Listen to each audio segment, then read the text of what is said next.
Hello friend, welcome to railway group RRB LP technician platform में। Friend, आज के session में एक न्यू टॉपिक लिया है। डाइजेस्टिव सिस्टम से लिया, पाचन तंत्र के एमसीक्यू क्वेश्चन ले रखे हैं। इसमें आपको मैं थ्योरी वाइज भी आपको क्वेश्चन थोड़ा एक्सप्लेन करूंगा। सेशन को शुरू से लेकर अंत तक देखते रहिएगा। अगर आप किसी भी एग्जाम की तैयारी करें, चाहे रेलवे की जितनी भी एग्जाम है, RRB LP technician, loco pilot and railway JE की तैयारी करें, तो इसके लिए महत्वपूर्ण सेशन रहेगा। इस सेशन में मैंने जो प्रीवियस ईयर आए क्वेश्चन है वही सभी क्वेश्चन लिए हैं, इसलिए शुरू से लेकर अंत तक बने रहिएगा। स्टार्ट करते हैं क्वेश्चन को। पहला क्वेश्चन दे रखा है, मनुष्य में पाचन क्रिया कहाँ से प्रारंभ होती है? तो ऑप्शन ए दे रखा है मलाशय, ऑप्शन बी दे रखा है अमाशय, ऑप्शन सी दे रखा है मुख्य, ऑप्शन डी दे रखा है पक्कावस्य। राइट आंसर बताइए इसका क्या होगा। देखिए, अगर हम राइट आंसर की बात करेंगे तो मोस्ट इंपोर्टेंट क्वेश्चन है। इसका पाचन सबसे स्टार्टिंग में कहाँ से होता है? मुख से होता है। आप सोचते होंगे कि मुख से कैसे पाचन हो सकता है, तो आपको बता दूं कि हमारी बॉडी में जो पाचन की शुरुआत होती है वो सबसे पहले मुख से होती है। क्योंकि देखिए, आपको पहले बता दूं कि डाइजेस्टिंग सिस्टम होता क्या, पाचन तंत्र होता क्या है। पाचन तंत्र का मतलब ये होता है कि देखिए, कॉम्प्लेक्स फूड मतलब आप कॉम्प्लेक्स जो फूड होता है मतलब भोजन रहता है, तो कॉम्प्लेक्स भोजन को जो जटिल पदार्थ होता है उसको सिंपल फॉर्म में तोड़ना मतलब छोटे छोटे टुकड़े करना है। और वो किन की मदद से करना है? एंजाइम हुआ, जूस हुआ, इनकी सभी की मदद से ही ये सभी होता है। तो वो आपको बता दूं कि वो होता है डाइजेस्टिव सिस्टम। और शुरुआत कहाँ से होती है? मुख से। क्वेश्चन पूछा जाता है कि शुरुआत कहाँ से होती है, तो याद रखिए मुख से होती है। ठीक है, नेक्स्ट चलते हैं। क्वेश्चन दे रखा है, मानव की पाचन नली लगभग कितने फीट लंबी होती है? ऑप्शन ए दे रखा है 16 feet, option B 18, option C 22, option D दे रखा है 32। राइट आंसर बताइए इसका। देखिए, अगर हम राइट आंसर की बात करेंगे तो मोस्ट इंपोर्टेंट क्वेश्चन लगा लीजिए, 32 फीट होती है। अगर आपसे मीटर में पूछे तो याद रखिएगा मीटर में होती है 9 मीटर। मीटर में कितनी होती है? 9 मीटर से थोड़े लगभग ज़्यादा होती है, लेकिन अप्रोक्सीमेशन मान लीजिए 9 मीटर के लगभग रहती है। ठीक है, ये पाचन मानव की पाचन नली की लगभग लंबाई रहती है। देखिए, इसको क्या बोलते हैं? ईसोफेगस भी बोलते हैं। क्या बोलते हैं? ईसोफेगस। आपसे क्वेश्चन पूछा, इकोफेगस बोलते हैं इसको। इसकी लंबाई 9 मीटर होती है। इसी से भोजन, देखिए मुँह पहले सबसे पहले शुरुआत होती है मुख से वो यहाँ से लेके फिर यहाँ पे एक नली रहती है। यहाँ पर इस नली को बोलते हैं ईसोफेगस है। ईसोफेगस के बाद अंदर यहाँ पे आता है, यहाँ पे एक फुट, ये इसको बोलते हैं फुट पाइप भी बोलते हैं, ये भी याद रखिएगा। और यहाँ पे रहता है, यहाँ पे स्मॉल इंटेस्टाइन रहती है। और यहाँ पे देखिए, यहाँ पे रहता है पेनक्राइस, यहाँ पे पेनक्रियास रहता है। और यहाँ पे रहता है लीवर रहता है। तो देखिए, यहाँ सभी मैं आपको धीरे धीरे करके एक्सप्लेन करूँगा। नेक्स्ट चलते हैं। क्वेश्चन दे रखा है, एक बैग से मनुष्य में कितने स्वतंत्र होते हैं? ऑप्शन ए दे रखा है 2, option B 8, option C 6, option D 4। Right answer इसका बताइए क्या होगा। देखिए, अगर हम राइट आंसर की बात करते हैं तो ऑप्शन डी राइट आंसर हो जाएगा। स्वतंत्र की बात कर रहे हैं तो दंत की बात करेंगे तो क्या कितने होते हैं? 4 होते हैं। लेकिन अगर आपसे बता दूं कि टोटल मिला के कितने जो दंत होते हैं कितने प्रकार के रहते हैं, तो आपको बता दूं, एक होता है इंसीजर। देखिए, मैं आपको बता देता हूँ। इंसीजर के बाद होता है केनाइन, एक होता है प्रीमोलर और एक होता है मोलर। अब इसमें भी मैं आपको बता दूं कितने कितने रहते हैं इंसीजर। देखिए, आपको मैं एक तरफ के एक साइड के बता रहा हूँ तो 2 रहते हैं इंसीजर। केनाइन की बात करूँगा तो 1 रहते हैं। वो प्रीमोलर की बात करूँगा तो 2 रहते हैं। और यहाँ पे मोलर की बात करूँगा तो 3 रहते हैं। इसमें देखिए, आपको ये में जैसे कि यहाँ पे अलग अलग पार्ट कर दिया है मैं, यहाँ पे देखिए, तो इसको एक पार्ट में डिवाइड कर दिया, ऊपर वाले का अलग करा, नीचे वाले का। तो इसे कितने भाग में टूटा? 4 भाग में। पहला, दूसरा, तीसरा, 4, ये 4 भाग में टूटा। तो देखिए, पहले भाग की बात करता हूँ तो मैं इस भाग की ले रहा हूँ, तो इस भाग का इंसीजर कितने हो जाएंगे? यहाँ पे देखिए, यहाँ पर 2 रहते हैं, तो इस साइड भी 2 रहते हैं, इस साइड भी 2 रहेंगे, इस साइड भी 2 रहेंगे। ऐसे करके देखिए, इसमें 4 का गुना कर देंगे, इसमें भी 4 का गुना कर देंगे, इसमें भी 4 का गुना कर देंगे। अगर टोटल पूछे जाएंगे तो कितने हो जाएंगे? 32 हो जाएंगे। ठीक है, नेक्स्ट चलते हैं। क्वेश्चन दे रखा है, अस्थियों और दांतों में मौजूद रासायनिक द्रव्य कौन सा होता है? ऑप्शन ए दे रखा है कैल्शियम फास्फेट, ऑप्शन बी दे रखा है कैल्शियम क्लोराइड, ऑप्शन सी दे रखा है कैल्शियम सल्फेट, ऑप्शन डी दे रखा है कैल्शियम बोरेट। राइट आंसर बताइए इसका। देखिए, अस्थियों और दांतों में जो मौजूद होता है रासायनिक द्रव्य वो होता है कैल्शियम फास्फेट। देखिए, इसी की वजह से हमारे दांतों में मजबूती आती है। और याद देखिए, इसकी अगर कमी आने लगती है तो दांतें सड़ने लगते हैं। और इसको देखिए, याद रखिएगा, इसमें ऊपर एक तरह से एक पीली परत चढ़ी रहती है, वो आगे बताऊंगा आपको। नेक्स्ट चलते हैं। क्वेश्चन दे रखा है दांत के एनिमल का कंबुर्दन किस कारण से होता है। ऑप्शन ए दे रखा है पानी में उच्च मात्रा में क्लोरीन के कारण, एक तरह से क्षरण बोल सकते हैं। ऑप्शन बी दे रखा है पानी में उच्च मात्रा में नाइट्रेट के कारण। ऑप्शन सी दे रखा है पानी में उच्च मात्रा में फ्लोराइड के कारण। ऑप्शन डी दे रखा है पानी में उच्च मात्रा में कैल्शियम के कारण। राइट आंसर बताइए इसका क्या होगा। देखिए दांतों में इनेमल का सही कारण बताऊं तो आपको उच्च मात्रा में क्लोरीन का मात्रा ज़्यादा होने के कारण ये परेशानी आने लगती है उसमें इनेमल में कि मैं आपको सड़न लग जाती है, इस वजह से ही क्लोरीन के कारण होता है। आगे बढ़ते हैं। क्वेश्चन दे रखा है मनुष्य के जीवन काल में कितने दांत 2 बार विकसित होते हैं। ऑप्शन ए दे रखा है 4, option B 12, option C 20, option D 28 है। राइट आंसर इसका बताइए। देखिए अगर 2 बार की बात करेंगे तो टोटल होते हैं 20। जो 2 बार आते हैं इनको दूध के दांत बोलते हैं, ठीक है। और ये देखिए जो छोटे बच्चे रहते हैं उनमें टोटल मिला के 20 रहते हैं। बड़े की बात करेंगे तो 32 रहते हैं। इनमें कौन से दांत नहीं होते हैं अगर छोटे वयस्क में अगर पूछा जाए छोटे बच्चों में तो याद रखिए प्रीमोलर दांत नहीं होते हैं छोटे बच्चों में, याद रखिएगा ये, ठीक है। आगे चलते हैं। क्वेश्चन दे रखा है दांतों में निम्नलिखित में से क्या होता है। ऑप्शन ए दे रखा है protein, option B calcium, option C दे रखा है कार्बोहाइड्रेट, ऑप्शन डी दे रखा है खनिज।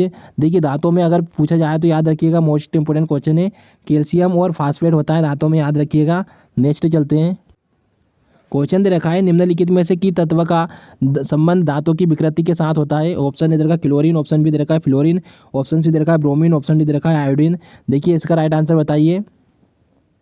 अगर हम राइट आंसर की बात करते हैं तो याद रखिए फ्लोरीन। मैंने आपको बार बार बता रहा हूँ कि क्लोरीन और फ्लोरीन ये 2 तत्व होते हैं दांतों में जिनकी वजह से दांतों की विकृति होती है, याद रखिएगा। नेक्स्ट चलते हैं। क्वेश्चन दे रखा है दांत के क्षय को रोकने के लिए अधिकांश टूथपेस्ट में क्या होता है। ऑप्शन ए दे रखा है ब्रोमाइड, ऑप्शन बी दे रखा है फ्लोराइड, ऑप्शन सी दे रखा है आयोडाइड, ऑप्शन डी दे रखा है क्लोराइड। देखिए टूथपेस्ट की बात करेंगे तो उसमें क्या पाया जाता है, याद रखिएगा फ्लोराइड पाया जाता है। क्या फ्लोराइड पाया जाता है जो फ्लोरीन की कमी को दूर करता है, याद रखिएगा। आगे चलते हैं। क्वेश्चन दे रखा है एक वयस्क मानव में समानित होते हैं। ऑप्शन ए दे रखा है 6 अर्ध चवर्णक, ऑप्शन बी दे रखा है 8 चवर्णक, ऑप्शन सी दे रखा है 10 चवर्णक, ऑप्शन डी दे रखा है 12 चवर्णक। देखिए राइट आंसर बताइए इसका। देखिए एक वयस्क मनुष्य में अगर आपसे पूछा जाए तो कितने चवर्णक होते हैं, 12 चवर्णक होते हैं, इसको याद रखिएगा। आगे चलते हैं। क्वेश्चन दे रखा है मनुष्य की जीभ के किस क्षेत्र तक कड़वाहट की संवेदना सीमित रहती है। ऑप्शन ए दे रखा है अगला भाग, ऑप्शन बी किनारा भाग, ऑप्शन सी दे रखा है मध्य भाग, ऑप्शन डी दे रखा है पिछला भाग। राइट आंसर बताइए इसका। देखिए अगर आपसे कड़वाहट की बात करेंगे तो ये राइट आंसर हो जाएगा पिछले भाग। कड़वाहट जो महसूस होती है जैसे मैंने जीभ बनाई है, ठीक है, ढंग से बनाया तो अगर यहाँ से पूछे जाए यहाँ पे रहती मिठास होती, मीठी चीज़ें मीठी लगती है। यहाँ पर साइड में अगर बात करेंगे, यहाँ पर साइड में दोनों साइड बात करेंगे तो यहाँ पे नमकीन हो जाएगा, ठीक है, नमकीन। अगर आपसे यहाँ पर बात करेंगे, यहाँ पर देख लीजिए, मैं कलर चेंज कर लेता हूँ। देखिए अगर यहाँ पे बात करेंगे, यहाँ पर दोनों साइड अगर यहाँ पर बात करेंगे तो यहाँ पे नमकीन स्वाद आता है, कैसा नमकीन, ठीक है। अगर यहाँ पे बात करेंगे तो खट्टा, कैसा स्वाद आता है, खट्टा। या और याद रखिएगा अगर यहाँ पर इस साइड सबसे लास्ट में बात करेंगे तो यहाँ पर कैसा रहता है, यहाँ पर कड़वा, याद रखिए कड़वा, ठीक है। और कड़वाहट रहती है तो कौन से पिछले भाग में। और अगर बात करते हैं यहाँ पर करते हैं तो एक तरह से क्या रहता है जैसे कसेला तरह का रहता है। कसेला मतलब जैसे टमाटर खाते हैं सड़ जाते हैं तो वो उस तरह से स्वाद आता है, ठीक है। नेक्स्ट चलते हैं। क्वेश्चन दे रखा है खट्टे स्वाद के लिए अधिक कोशिकाएं जीव के किस भाग में होती हैं। देख खट्टे स्वाद की मैंने आपको बताया कि खटास कहाँ पे होती हैं। ऑप्शन ए दे रखा है अगले भाग में, ऑप्शन बी दे रखा है पिछला भाग में, ऑप्शन सी दे रखा है पार्श्व भाग में, ऑप्शन डी दे रखा है मध्य भाग में। राइट आंसर बताइए इसका। कलर चेंज कर लेते हैं। देखिए इसका राइट आंसर क्या होगा बताइए आप। अगर हम राइट आंसर की बात करेंगे तो खट्टे स्वाद की बात कर रहा हूँ तो पार्श्व मतलब याद रखिएगा, मैंने आपको बता दिया था पार्श्व कौन सा होता है, यहाँ पर पार्श्व वाला होता है, ये पार्श्व होता है। यहाँ पर अगर यहाँ पर पूछा जाएगा तो यहाँ पे होता है नमकीन, यहाँ पे मीठा होता है। मैं आपको बार बार रिपीट करा रहा हूँ ताकि आपको क्लास में ही याद हो जाए। आगे बढ़ते हैं। क्वेश्चन दे रखा है लार किसके पाचन में मदद करती हैं। ऑप्शन ए दे रखा है वसा, ऑप्शन बी दे रखा है स्टार्च, ऑप्शन सी दे रखा है प्रोटीन, ऑप्शन डी दे रखा है विटामिन। मोस्ट इंपोर्टेंट क्वेश्चन है, राइट आंसर बताइए। देखिए राइट आंसर क्या हो जाएगा, स्टार्च है। लार किसके पाचन में मदद करती है, स्टार्च के पाचन में मदद करती है। और इसमें कौन सा एंजाइम पाया जाता है, याद रखिए टाइलिन एंजाइम पाया जाता है। कौन सा, टाइलिन याद रखिएगा। तो कौन सा एंजाइम, टाइलिन पाया जाता है। नेक्स्ट चलते हैं। देखिए लार में कौन सा एंजाइम पाया जाता है? ऑप्शन ए दे रखा है रेनिन, ऑप्शन बी दे रखा है टाइलिन, ऑप्शन बी दे रखा सी दे रखा है टेनिन, ऑप्शन डी दे रखा है रेजिन। राइट आंसर बताइए इसका। देखिए अभी मैंने आपको बताया था इसमें कौन सा एंजाइम पाया जाता है, टाइलिन पाया जाता है। आगे चलते हैं। क्वेश्चन दे रखा है निम्नलिखित में से कौन सा लार का लाभ नहीं है? ऑप्शन ए दे रखा है निगलने में मदद करता है, ऑप्शन बी दे रखा है ये शरीर में आरबीसी की वृद्धि करता है, ऑप्शन सी दे रखा है ये मुख दांतों को साफ रखती है, ऑप्शन डी दे रखा है यह होठों और जिह्वा की गति को अनुकूल बनाकर बोलने में मदद करती हैं। राइट आंसर बताइए इसका। देखिए आपसे पूछा जाए तो सलाइवा का क्या काम नहीं है? याद रखिए ये आरबीसी का कोई काम नहीं है, ये गलत है। ये शरीर में आरबीसी की वृद्धि नहीं करती हैं। ठीक है, नेक्स्ट चलते हैं। क्वेश्चन दे रखा है डायस्टेज एंजाइम कौन सा होता है? ऑप्शन ए दे रखा है लार ग्रंथि, ऑप्शन बी दे रखा है अमाशय, ऑप्शन सी दे रखा है यकृत, ऑप्शन डी अमाशय। राइट आंसर इसका बताइए। देखिए डाइजेस्टिंग की बात करेंगे तो कहाँ पर, याद रखिएगा मोस्ट इंपोर्टेंट क्वेश्चन है। अगर डाइजेस्टिंग का बात करेंगे तो देखिए शुरुआत कहाँ से एंजाइम किस एंजाइम से होते हैं? लार ग्रंथि से होती है। कौन से? लार ग्रंथि से होते हैं। डाइजेस्टिंग एंजाइम कहाँ पे होता है? लार ग्रंथि के अंदर होता है। ठीक है, आगे चलते हैं। क्वेश्चन दे रखा है अमाशय में एंजाइम प्रोटीन को पचाने में मदद करता है। अमाशय में एंजाइम प्रोटीन को पचाने में कौन सा करता है? ऑप्शन ए दे रखा है ट्रिप्सिन, ऑप्शन बी दे रखा है पेप्सिन, ऑप्शन सी दे रखा है लार एमिलेज, ऑप्शन डी दे रखा है अग्नाशयी नली। राइट आंसर बताइए इसका। देखिए अमाशय के अंदर जो एंजाइम रहता है प्रोटीन को पचाने में मदद करता है, वो याद रखिए कौन सा होता है? पेप्सिन होता है। ये अमाशय मतलब अमाशय को पेट बोलते हैं। ठीक है, उदर भी बोलते हैं, उदर भी बोलते हैं, तो याद रखिएगा। तो देखिए पेप्सिन पेप्सिन एंजाइम किस क्या काम करता है? क्या क्या काम करता है? याद करते हैं प्रोटीन का निर्माण करता है पेप्सिन। याद रखिएगा कौन सा? Pepsin enzyme. ठीक है, और ये कहाँ पे बनता है ये भी पूछा जा सकता है, तो अमाशय में बनता है। नेक्स्ट चलते हैं। क्वेश्चन दे रखा है एमिनो एसिड की आवश्यकता किससे संश्लेषण के लिए होती है? ऑप्शन ए दे रखा है lipid, option B protein, option C दे रखा है एल्केलाइट, ऑप्शन डी कोई नहीं। राइट आंसर इसका बताइए। देखिए आपको मैंने बताया था एमिनो एसिड की आवश्यकता होती है। याद रखिए ये प्रोटीन निर्माण का काम करती है। कि क्या निर्माण करती है? प्रोटीन निर्माण का काम करती है। और किसके अंदर होती है? याद रखिए अमाशय के अंदर। मैंने अभी आपको बताया था कि अमाशय के अंदर ये क्वेश्चन पूछा जा सकता है। अमाशय के अंदर पेट के अंदर याद रखिए HCl की मात्रा भी, जो HCl जो बनता है कहाँ पर बनता है? अमाशय के अंदर ही बनता है। और आगे चलते हैं। और क्वेश्चन दे रखा है निम्न में से किस पाचन अंग में अम्ल होता है? ऑप्शन ए दे रखा है अमाशय, ऑप्शन बी छोटी आंत, ऑप्शन सी दे रखा है अपेंडिक्स, ऑप्शन बी दे रखा है कोलन। देखिए आपसे पूछा जा सकता है पाचन अंग। पाचन अंग की बात करेंगे तो कहाँ पर होता है? राइट आंसर बताइए इसका।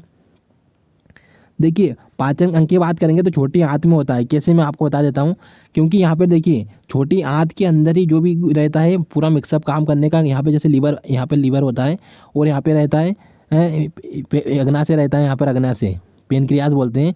तो यहाँ पर देखिए ये मिलता इसकी इसी के अंदर जाता है तो ये जूस बनाता है और इसके अंदर एंजाइम होता है। कौन सा गैस यहाँ पर इसके अंदर रहता है? जठर एंजाइम रहता है। यहाँ पर जठर नहीं बोलते हैं उसको, पेनक्राइस एंजाइम रहता है, पेनक्राइस से। तो ये यहाँ पर दोनों का मिक्सअप होता है, तब जाकर इसके अंदर छोटी आंत के अंदर पाचन पूरी तरह से हो पाता है। आगे चलते हैं। क्वेश्चन दे रखा है निम्नलिखित में से कौन सा अम्ल अमाशय रस में रहता है? ऑप्शन ए दे रखा है हाइड्रोक्लोरिक, ऑप्शन बी दे रखा है नाइट्रिक, ऑप्शन सी दे रखा है सिट्रिक, ऑप्शन डी दे रखा है फार्मिक अम्ल। राइट आंसर बताइए इसका। देखिए आपसे क्वेश्चन पूछा जाता है अमाशय में कौन सा, मैंने आपको बता दिया था कि हाइड्रोक्लोरिक HCl होता है। HCl अम्ल होता है किसके अंदर? अमाशय के अंदर। और याद रखिएगा अमाशय जब HCl की मात्रा बढ़ जाती है तो जब हमारी बॉडी के अंदर जो पेट में जलन होती है तो ये जलन होती है तो कैसे हो जाती है मैं आपको पूरी बताता हूँ। एसिडिटी। देखिए क्या होता है कि बॉडी के अंदर एक लेयर रहती है, म्यूकस लेयर बोलते हैं उसको, म्यूकस लेयर रहती है, म्यूकस लेयर रहती है। तो ये क्या काम करती हैं? ये एक तरह से HCl की मात्रा को कम करती हैं। जब बॉडी में HCl की मात्रा बढ़ जाती है तब जाकर एसिडिटी ऐसी प्रॉब्लम होती है। लेकिन ये म्यूकस लेयर उसको ठंडा करने का काम करती हैं, HCl की मात्रा को। ठीक है, तो याद रखिए म्यूकस लेयर पूछा जा सकते हैं क्या काम करती हैं? तो HCl की मात्रा को कंट्रोल करने का काम करती हैं। आगे चलते हैं। क्वेश्चन दे रखा है मवेशी घास निकलने के उपरांत उसे, ऑप्शन ए दे रखा है प्रथम अमाशय, ऑप्शन बी भोजन नलिका, ऑप्शन सी छोटी आंत, ऑप्शन डी दे रखा है लार ग्रंथियाँ। राइट आंसर बताइए इसका।